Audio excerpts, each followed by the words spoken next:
What's the difference between appraisals and inspections? If you've ever watched Antique Roadshow, you've seen experts examine items and give the owners a quote on how much it's worth. When they inspect the antique, they're looking at the condition. When they appraise it, they're determining the value. It's the same in the real estate world.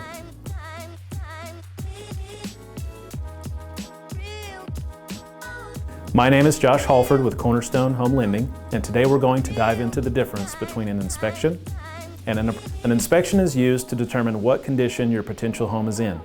They're going to be looking for electrical issues, examining the foundation, and determine what problems there are or will be in the future.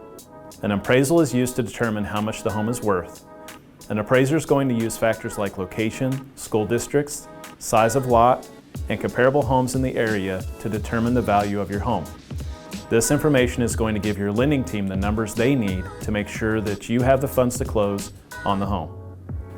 Do you need to have both an appraisal and an inspection? A lot of home buyers wonder if they need to have both the appraisal and the inspection. If you're applying for a mortgage, an appraisal is required to determine how much the home is worth.